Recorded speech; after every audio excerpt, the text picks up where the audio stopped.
Out here at the Kajikawa practice fields with Arizona State head coach Kenny Dillingham, just getting underway with spring ball. Coach, does it feel like it's already season 4 for you out here in Tempe? Yeah, feels like it's season like 8. But no, it's been good. First 2 days have been really good. Good guys, good work. I like our team. When you think about the past 3 years, where do you feel like you've grown the most as a coach and being able to be the head coach you want to be? Yeah, I mean, gonna get better every year. Trying to be better this year. I just think I understand the role, understand like what things are important, what things affect our players, what things don't, what things to spend my time on, and I'm always trying to grow and always trying to get better in that aspect. With a little bit of time to look back at last season, what were your takeaways from last year's team? Yeah, I mean that team didn't win as many close games. I think that's really, a lot of it. You win 2 more close games and you're a 10-win team just like that, and that's crazy to process it like that, but that's the nature of football and that's the nature of the game is you got to win the big moments, and we just fell short a few times last year. What are your thoughts on the roster you've been able to put together, get some really big-time transfers, Omarion Miller, Reed Harris, Cutter Boldy in the transfer portal, and how they can maybe be in a position to win some more of those close games this year? Yeah, I like the guys we put together. I like the team we put together as a whole. I mean, Rain Vinesbright's been awesome as well. JT, Omarion. I mean, there's a bunch. Owen Long. I mean, Lyric. I could go on about the guys that we've brought in that have a lot of experience, and that was our goal, was just to bring in a lot of snaps and bring in guys that have college football experience. And a few of those guys were some of the top, most highly sought after guys in the portal. What's that like as a program now, with the addition of Hines Ward too, to be able to attract some of those high-level talent? Yeah, I think guys are now seeing that some of these guys that we recruited are going on and they're getting drafted, and there's these draft experts talking about how he's the most prepared at his position in the draft, and whereas potentially 4 guys that were not in the top 900 ranked in high school are going to be drafted in the first 4 rounds. If that happens, it's the first time in Power 5 history, according to ChatGPT. That's crazy.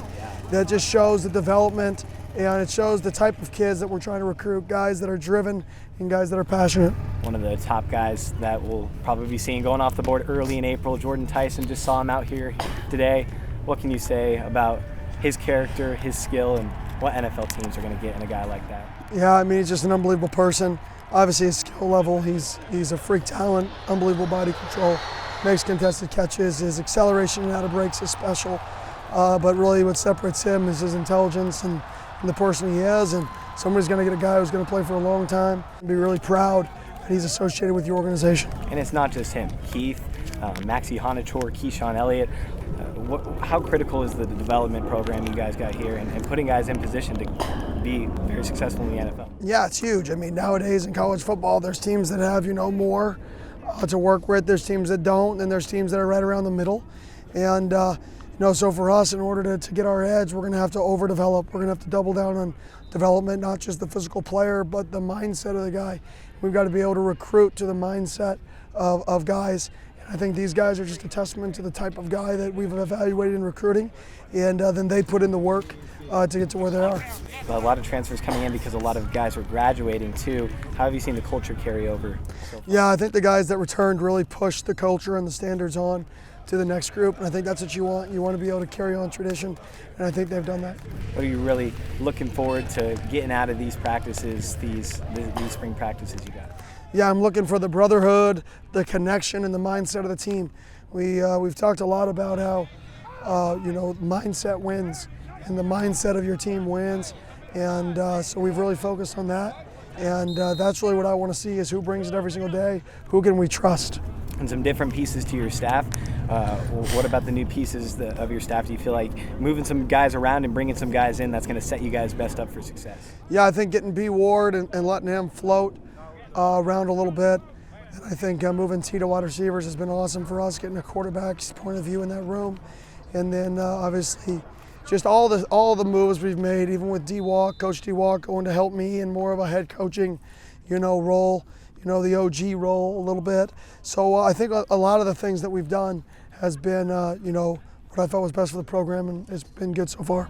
I know it's early, but your thoughts on Cutter Boley and what you've seen from him just in the locker room and out here on the field. Yeah, guys like him. I think guys like all of our quarterbacks right now. I think they're all just really personable. They're just one of the guys, and they all care. And I think that's what you want out of a quarterback. You want the care level high, and you want them to be able to lead their teammates. You said earlier in the week that this is the biggest in size and length that you've had. How's that going to be an advantage for you guys this fall? Yeah, I mean, if we look good in shorts and a t-shirt, let's see what happens when the pads get on. Let's see what happens if we can move people forwards and backwards. And if we can do that, it usually wins games. And new indoor facility on the way. It's in the works. What excites you most? You've talked about it at length, that how that's going to be a game changer for not only you guys but the community as a whole. Yeah, it's awesome. It's just going to create a great experience for some fans, depending on how they end up, working it. It could be it's going to be 200 yards of covered space, cool air, tailgating, fun, grass field outside. So we can really put it together to be one of the most unique experiences in college football. You got some more open practices coming up this spring? Yep, Saturday nights are all open for us. I believe other than Easter weekend, I think we're still leaving that Saturday night open. So I think Saturday nights are open all Saturday. Bring the family out under the lights, watch practice. Hopefully it cools down a little bit and it'll be a fun environment. And last thing for you on that note is your message of Activate the Valley. What's your message to the community right now about where the program's at and how they can continue to help? Yeah, we're still in a really good direction. I feel really, really confident in where we're at as a program, where we're at as a culture, the direction we're going, big picture. So I'm really excited, and ticket sales and going to be another sold out crowd, going to be one of the places to be on Saturdays, and one of the largest cities in the country. So get your tickets, buy your tickets, get your Saturdays ready, because it's going to be another fun year.